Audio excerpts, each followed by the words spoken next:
UP police अक्सर योगी आदित्यनाथ की बेइज्जती कराती हुई नजर आती है, और वो भी ऑनलाइन बेइज्जती। पिछली बार आपको याद होगा कि संभल में एक एनकाउंटर के दौरान जब पुलिस की बंदूक ने साथ देना बंद कर दिया था, यानी फायर नहीं हुआ था, तो उसके बाद योगी की पुलिस मुंह से गोली की आवाज यानी ठाई ठाई करती हुई नजर आई थी। जिसके बाद इंटरनेशनल तौर पर जिस तरह से उत्तर प्रदेश की पुलिस के पास क्या संसाधन है उसका खुलासा हुआ था और बेइज्जती हुई थी। अब फिर से दोबारा से योगी आदित्यनाथ की बेइज्जती कराती हुई नजर आई है उनकी पुलिस। मामला उन्नाव का है। उन्नाव में एक एक्सीडेंट में मौत की वजह से लोग सड़कों पर एहतजाज कर रहे थे, प्रदर्शन कर रहे थे। पुलिस आई, पुलिस ने हटाने की कोशिश की, उसके बाद लोगों ने पत्थर चलाने शुरू कर दिए।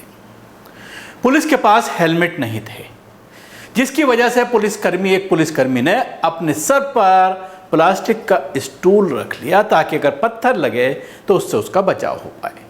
और उसके साथ ही एक पुलिसकर्मी, जैसे पुराने ज़माने में आपने देखा होगा, अक्सर आप टीवी चैनल्स पर देखते होंगे, रामायण या महाभारत में अगर आपने युद्ध की शूटिंग देखी है, युद्ध का शॉट्स देखे हैं, तो आपने देखा होगा कि हाथ में तलवार से बचने के लिए ढाल हुआ करती थी।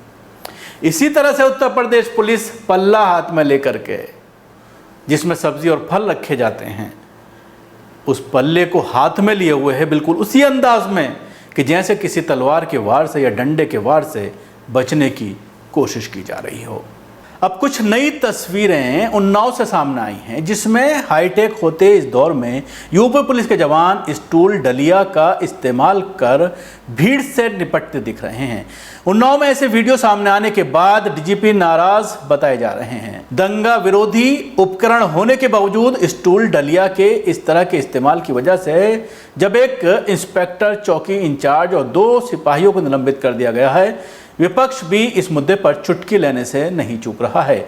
अखिलेश यादव ने स्टूल डलिया लिए खड़ी पुलिस की तस्वीर के साथ एक न्यूज़ क्लिप को शेयर किया है। शेयर किए गए क्लिप की हेडलाइन है, टोकरी और स्टूल के सहारे कानून व्यवस्था। 17 जून को अखिलेश यादव के इस ट्वीट के बाद यूपी पुलिस की तरफ से ट्वीट आया कि कानून व्यवस्था की स्थिति के लिए एसओपी जारी है, लेकिन इसका पालन नहीं हुआ। दरअसल यूपी के उन्नाव में 2 युवकों की दुर्घटना में मौत के बाद होने से शव रखकर उग्र प्रदर्शन किया गया था। इस दौरान पुलिस पर जमकर पथराव किया गया, जिसमें कई पुलिसकर्मी घायल हुए थे। बचाव के दौरान कुछ पुलिसकर्मियों ने स्टूल और डलिया को अपना कवच बनाया था। जो वीडियो सामने आया है, इसमें बड़ी संख्या में लोग पथराव करते दिख रहे हैं। पुलिस इनसे बचाव करती दिख रही है। एक फोटो में सिर पर स्टूल रखकर एक पुलिसकर्मी अपने सिर पर बचाव कर रहा है, तो दूसरी तस्वीर में एक पुलिसकर्मी डलिये को ढाल के तौर पर लिए घूमता फिर रहा है। ये वीडियो सामने आया है, जिसमें उसके बाद पुलिस पथराव कर रहे लोगों को डंडे भी बरसाती नजर आ रही है। इस मामले में अब तक कुल 43 लोगों को गिरफ्तार कर लिया गया है। इससे पहले आपको याद होगा कि यूपी के संभल में एनकाउंटर के दौरान अचानक पुलिस के रिवॉल्वर ने जवाब दे दिया। जब फायरिंग की बारी आई तो बंदूक में कुछ तकनीकी खराबी आ गई और जिसकी वजह से वो जाम हो गई, और उसके बाद फायरिंग ना होने की स्थिति देख पुलिस वालों ने बदमाशों को डराने के लिए मुंह से जोर जोर से ठाई ठाई की आवाज़ निकाली। इस मामले को लेकर एएसपी का कहना है कि मारो और घेरो जैसे शब्दों का इस्तेमाल बदमाशों पर मानसिक दबाव पैदा करने के लिए किया गया। साथ ही उन्होंने कहा है कि कॉर्टेज के फंसने की वजह से रिवॉल्वर में तकनीकी खामी आ गई थी। Bureau report, news max.